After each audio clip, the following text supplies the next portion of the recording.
Estamos analisando o livro de Gênesis, que é composto de duas partes principais. A primeira parte começa no jardim, onde vemos a humanidade entrar em uma espiral descendente de autodestruição, que termina na Torre de Babel, onde essa humanidade rebelde é dispersa por Deus. Depois da segunda parte de Gênesis, dá um zoom e foca em somente uma família.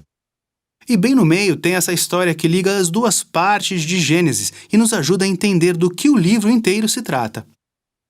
Então, como vamos da Torre de Babel até essa história aqui no meio? Bem, depois da dispersão em Babel, tem uma genealogia, e ela segue uma das tribos até um cara chamado Abrão. Você provavelmente o conhece como Abraão. E Deus começa a fazer todas essas promessas a Abraão, como a de abençoá-lo e lhe dar um monte de filhos. E Deus diz que por meio dele e da sua família, todas as nações da terra agora encontrarão a bênção de Deus. Então, basicamente, Deus está tentando levar a humanidade de volta ao bom jardim e à sua intenção original para o mundo. É como se fosse seu plano de resgate para a humanidade. É por isso que toda a segunda metade de Gênesis fala só dessa família. Então, você tem Abraão, ele tem um filho, Isaque, que tem Jacó, e Jacó tem 12 filhos. E a cada geração, Deus renova a sua promessa de bênção para eles e para todas as nações por meio deles. Então, por causa dessa promessa de usar essa família para resgatar o mundo, é bem fácil ler essas histórias como exemplos de como ser uma pessoa boa. Mas na maioria das vezes, essa família é totalmente disfuncional.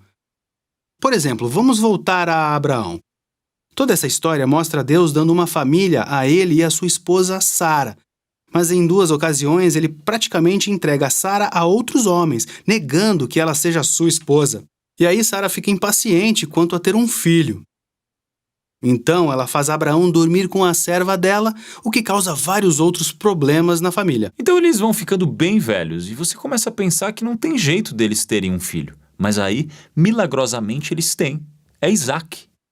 E o Isaque tem 2 filhos, Esaú e Jacó. Parece que as coisas estão indo muito bem. Mas Jacó, o irmão mais novo, quer a herança da família que pertence a Esaú, o irmão mais velho. Então ele faz um plano para roubá-la do seu pai, Isaque, que a essa altura já está velho e cego. Aliás, quem faz isso? É horrível roubar do próprio pai cego. E aí ele simplesmente foge. Depois, Jacó tem 12 filhos, uma família grande. Mas ele ama o 11º filho José muito mais do que todos os outros, então dá a ele uma túnica especial multicolorida. E por causa disso, seus irmãos começam a odiá-lo. A tal ponto que planejam matá-lo. Mas não matam. Em vez disso, eles o vendem para ser escravo no Egito. No Egito, por uma série maluca de eventos, José passa de um prisioneiro ao segundo homem mais poderoso do país. Mais tarde, todo o Oriente Médio fica sem comida. E os irmãos de José descem até o Egito, procurando comida.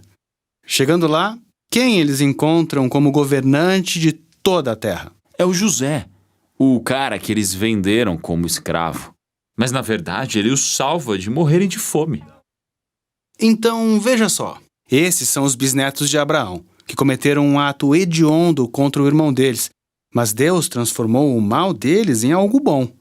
E é exatamente isso que José diz aqui, no último parágrafo do livro. Ele diz: vocês planejaram tudo isso para o mal, mas Deus planejou isso para o bem, para salvar a vida das pessoas. Essas palavras concluem o livro porque elas, na verdade, resumem a mensagem da história toda até agora. Os seres humanos continuam escolhendo o mal e nós pensamos que eles estão estragando o plano de Deus, mas ele continua transformando o mal deles de volta em bem. De alguma forma, ele vai usar essa família para restabelecer a humanidade no jardim. Então esse é o livro de Gênesis.